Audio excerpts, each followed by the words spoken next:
Hi everyone, my name is Kherveleen and the purpose of this video is to talk about Chagas disease in adult pregnant women over the age of 18 in Brazil and other Latin American countries. Chagas disease is caused by the protozoan parasite Trypanosoma cruzi, and it contributes to a great amount of deaths in South America, Latin America, and our area of focus, which is Brazil. According to the World Health Organization, Chagas disease affects between 16 to 18 million individuals, and 100 million are at risk every year. Millions of people are at risk every year in regards to the disease. It's called the agent is called the blood-sucking animal, and what it really does is it takes a blood meal and then it goes through your circulatory system and affects your membranes as well.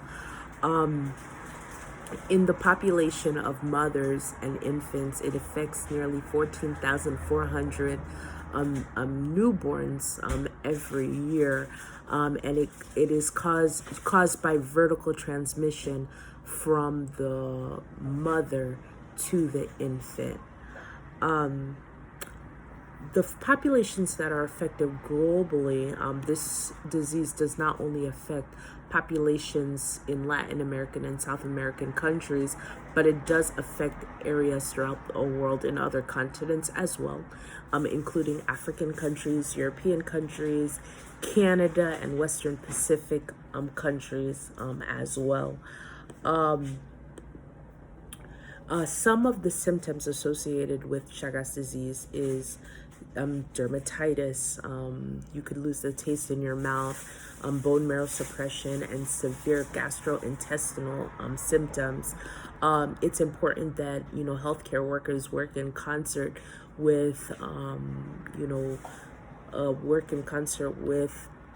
their government in order to prevent the spread of the disease, because it could be someone's working in a laboratory with infectious blood, and all of a sudden, if the person has an open wound, they could contract the disease. So education, of course, is very important, but for the healthcare workers that are working with these individuals that hold the disease, it's very important that they follow certain protocols they put certain protocols in place. And also when it comes to people who are donating blood and organs, we encourage healthcare workers to go through highly selective screening processes to prevent the individuals who do have the disease from transmitting it to those who are not infected.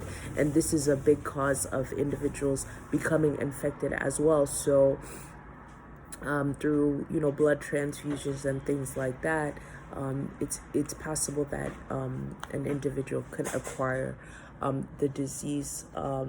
We see that there are initiatives that have caused the prevention of the spread of to prevent the spread of the disease, such as the Southern Cone Initiative, which is a program that was launched in 1991, and basically it was about 6 governments that came together and put this program together, which included Argentina, Bolivia, Brazil, Chile, Paraguay, and Uruguay, which came a little after.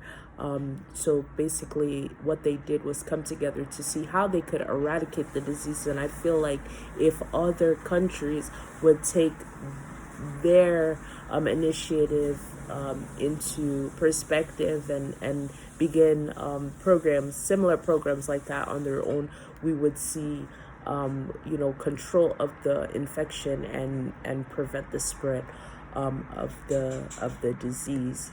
So they went about improving blood screenings. They did spraying to prevent the spread of the disease against surfaces. They eliminated transmission of T. cruzi through highly selecting blood donors and organ donors, things like that. and basically they did everything in their power to prevent the spread of the disease. Some research shows that when it comes to if you already have acquired the disease, it's important for you to exercise and take care of yourself and practice hygienic practices, because these things do cause overall function of the individual to improve, and it also improves the quality of life for the individual. So thank you for the opportunity to share what I have been learning with all of you, and have a blessed day. God bless. Bye.